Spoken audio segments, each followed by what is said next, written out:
L'Iran reste quand même dans la ligne de mire. Et je ne sais pas, tu penses qu'il y a une chance que Trump attaque à nouveau l'Iran?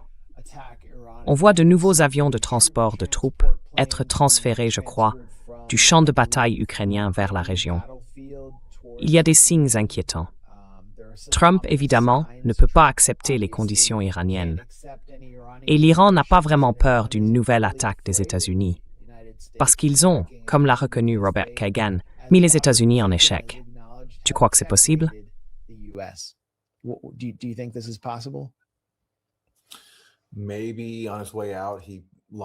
Peut-être qu'en partant, il lancera quelques frappes, comme un cadeau d'adieu, une sorte de lot de consolation, un petit prix de porte pour des néoconservateurs déçus comme Robert Kagan, et bien sûr pour le gouvernement israélien.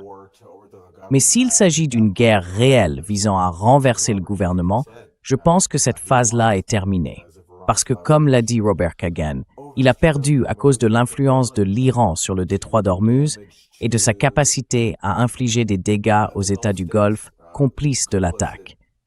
Et Trump, vous savez, ne peut pas aller trop loin dans une attaque contre l'Iran parce qu'il a des liens financiers très étroits avec eux.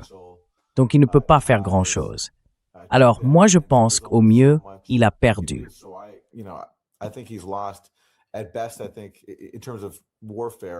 Je pense qu'en matière de guerre, il pourrait y avoir quelques frappes d'adieu avant son départ. Mais une véritable campagne de changement de régime, ça c'est terminé. En revanche, est-ce que je vois Trump conclure un accord avec l'Iran, s'engager dans une diplomatie sérieuse? Absolument pas. Ce type ne sait pas faire de diplomatie, surtout avec l'Iran, pour lequel il a un profond mépris, parce que ce pays lui a tenu tête. L'Iran l'a humilié, comme il a humilié l'hégémonie américaine depuis des décennies, en servant de contrepoids, de frein au pouvoir israélo-américain. Et surtout, tu l'as d'ailleurs évoqué, Max, quand on voit qu'il a récemment nommé, ou plutôt que l'administration Trump a nommé, Nick Stewart de la Foundation for Defense of Democracies, qui est un groupe de façade israélien dans l'équipe dite de négociation de Steve Witkoff.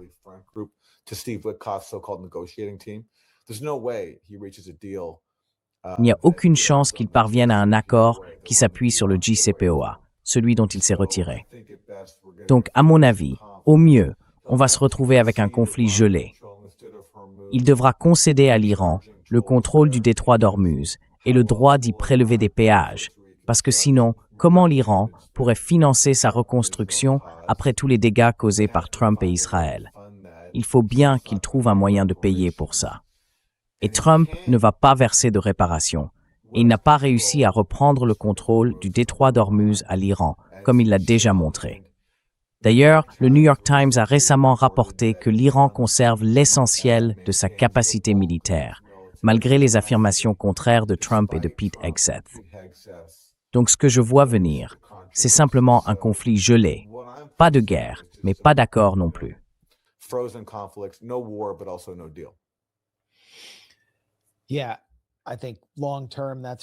Oui, je pense qu'à long terme, c'est bien ce vers quoi on se dirige.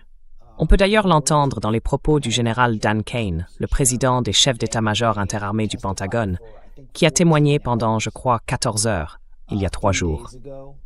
Et cet échange a été très révélateur.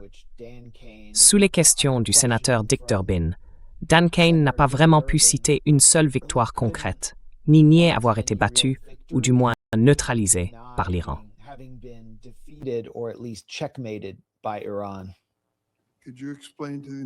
Pouvez-vous expliquer au peuple américain pourquoi, malgré les énormes investissements que nous avons faits dans la défense nationale et l'armée, l'Iran, après avoir été attaqué par nous, est encore capable de bloquer le trafic dans le détroit d'Ormuz?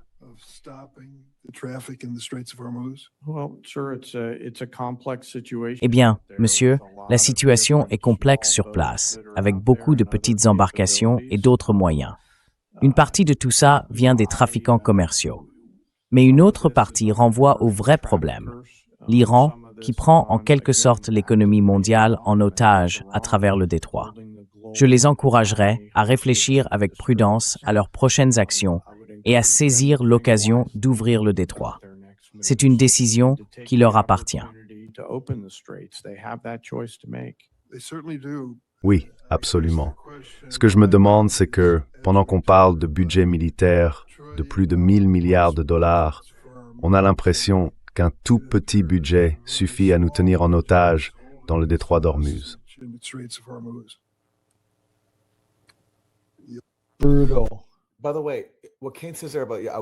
Au fait, ce que Keynes dit à propos de l'Iran, quand il dit qu'il faudrait rouvrir le détroit, je veux dire, il y avait un accord pour le faire.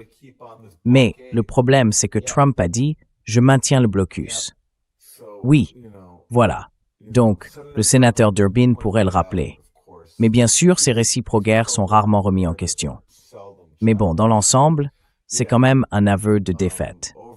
Un aveu tacite de défaite.